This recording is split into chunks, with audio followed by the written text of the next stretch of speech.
News 3. The search for Hannah Graham expands. The place searchers are targeting now to get the answers in the case. And the U.S. Supreme Court decides not to take action on gay marriage, what the move means going forward in Virginia. Expect some very comfortable temperatures ahead of our next system. That means a big cool down for the weekend. How cool? Find out. The news at 5 starts right now. This is WHSV News 3 at 5. Good evening, I'm John Rogers. And thank you for joining us. I'm Gloria Balding. Before we get to our top story, we have some breaking news that just came into our newsroom. There is a rollover near mile marker 253 on Interstate 81. We know right now that the south right shoulder is closed at this time. The Harrisonburg-Rockingham County Emergency Communications Center confirmed that the crash started in the northbound lane, ended in the southbound lane. We do have a photojournalist on the way, so stay with us for updates and on WHSV.com. And now let's get to our top story. Jesse Matthew Jr. will have to wait for his day in court. His hearing in Albemarle County Court was continued today, and his Charlottesville case was also pushed back. Matthew was to appear in Albemarle County on charges of reckless driving at 9 this morning, but that case continued until December 1st. Investigators say they are shifting part of their search to Nelson County after receiving a tip. According to the sheriff, several search warrants were filed in Nelson earlier this week, but those records have been sealed. Crews will also be searching in the Stony Point area of Albemarle County. In a news conference this morning, the Virginia Department of Emergency Management said teams will use high-resolution cameras on an aircraft to take pictures of areas in southern Albemarle and in Nelson counties as crews continue to search for Graham. It is a very high-resolution camera. It's down to a 3-inch resolution, so you can zoom down and get really good tight data. But the biggest value is it's done right now. Search teams have been out there for nearly 3 weeks looking for anything to help bring Hannah home. And members of the Virginia Department of Emergency Management says for the first time in police history in Virginia, they're using drones to help find Graham. WHSV's Samantha Galvez joins us now. She tells us how search crews are expanding those efforts in new ways. Samantha? Guys, more than 170 square miles have been searched since Hannah went missing almost 3 weeks ago. But leaders with the Harrisonburg Fire Department say now that investigators are using these in their search, they can cover areas people simply cannot access. Drones can cover a larger and broader area faster and cost less than using a helicopter. One of the biggest benefits, though, is drones can record data and store it for later use, unlike a plane or a helicopter. Paul Helmuth, who is an EMS officer with the Harrisonburg Fire Department, says some people are hesitant when it comes to the use of drones, which could be why investigators didn't utilize them sooner. The use of drones in Virginia is not often done because of some Virginia laws linked with law enforcement and the use of drones, and the exception is for search and rescue in this case. We also want to note more than 50 police officers from Charlottesville, Albemarle County, Stafford County, and Fairfax County, as well as state police and K-9 units, continue their search for Hannah Graham on the ground. The search has also expanded nearby into Nelson County. An attorney for Randy Taylor, convicted for the murder of Alexis Murphy, is requesting new DNA testing to check for a possible evidence link between Jesse Matthew and Murphy. Michael Hallahan, Taylor's attorney, sent a letter to the Nelson County Commonwealth's attorney requesting DNA tests to investigate a possible link between those two cases. Hallahan also ordered investigators to look through Murphy and Matthew's social media accounts to see if the two had crossed paths and made contact. Hallahan said he bases his request on recent reports of Matthew's connections to various sex crimes throughout the Commonwealth. The letter comes a week after the Nelson County Commonwealth's attorney issued a statement saying there is no connection between the suspect in the case of Hannah Graham and the Alexis Murphy case. Tracking crime right now, the Waynesboro Police Department has charged a Stanton man for a sexual assault that took place in early September at a Waynesboro apartment complex. Daniel Matthew Vest Jr., who you see here, he is 18 years old and faces one felony count of rape for the alleged Labor Day attack on a 54-year-old Waynesboro woman. On September 9th, the victim told police that Vest came to her apartment at 9:30 at night on September 1st wanting to buy a pack of cigarettes. When she went to get the cigarettes, Vest followed her and assaulted her in her kitchen. The victim said she was initially too afraid to report the rape, but came forward with help from her friends. She also told police that she didn't want Vest to assault anyone else. He is currently being held without bond at Middle River Regional Jail. New at 5, the Supreme Court doesn't take action on gay marriage. WHSV's Laura Mock joins us in studio to break down what this means. Laura. Well, at the beginning of each term, the Supreme Court puts out a list of cases that they will consider.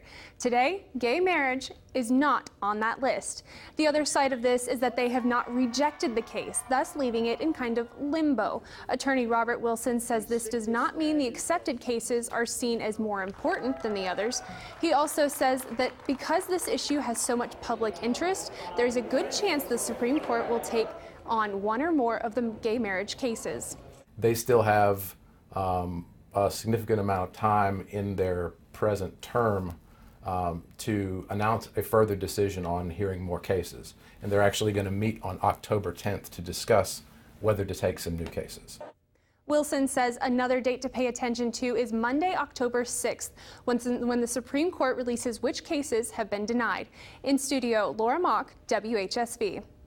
Now, the gay marriage was actually just one of the cases that the Supreme Court was discussing. There's a lot of them. And I have to ask this. This is kind of like my barometer among friends. How many Supreme Court justices can you name? This sounds like a job interview here. Yeah, a lot of people don't know them. Because I remember getting my first job in TV. That was actually one of the questions on it. Yeah. I'm sure some of the justices have changed. They have changed since then. It's been absolutely 12 years almost. I have to say, Justice Kennedy is one of my favorites because he's always the swing vote. So it's always he's the one you watch. Yeah, I like reading what he has to say. So there we go. I'm a little bit of a Supreme Court nerd, everybody. So. All right, and Jeopardy comes on later here on WHSV. Well, rest area employee allegedly set himself on fire while making meth. Monday night, the Rockbridge County Sheriff's Office and the South River Volunteer Fire Department responded to the Fairfield rest area that's near exit 200 on Interstate 81 for a report of a man on fire. A rest area employee taken to the University of Virginia Medical Center in Charlottesville. After the preliminary investigation, it appears the employee was trying to make meth in a maintenance building. An explosion happened during the process, which caused severe burns to the employee.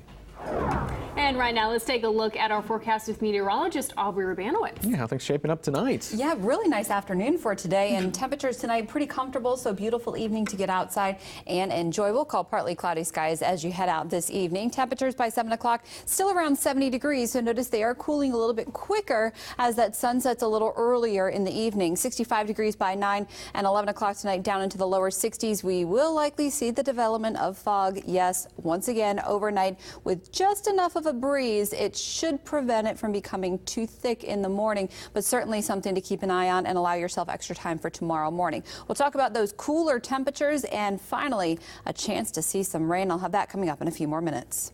Thank you, Aubrey. Right now, we're hard at work on some stories for later in our newscast. There's been 3 high school football deaths in about a week, and it's getting pretty controversial now.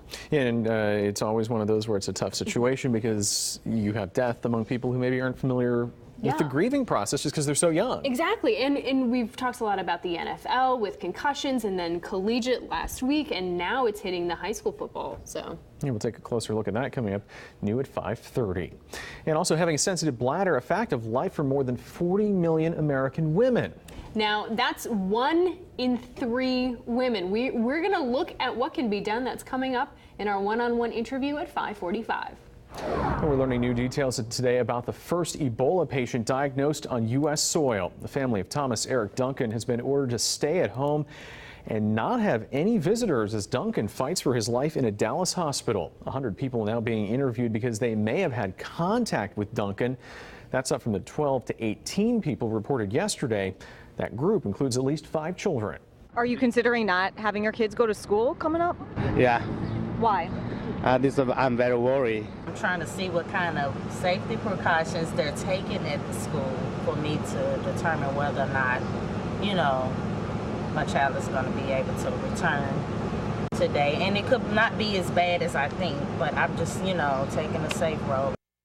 The apartment where Duncan was staying is being power washed and local schools being scrubbed down as a precaution. But health officials say none of the people being monitored are showing any symptoms right now. Health officials are in Hawaii monitoring a patient who has been placed in isolation as a precaution They're still awaiting test results. Virginia's health commissioner is recommending that the state look at regulations that established hospital-style building requirements for abortion clinics.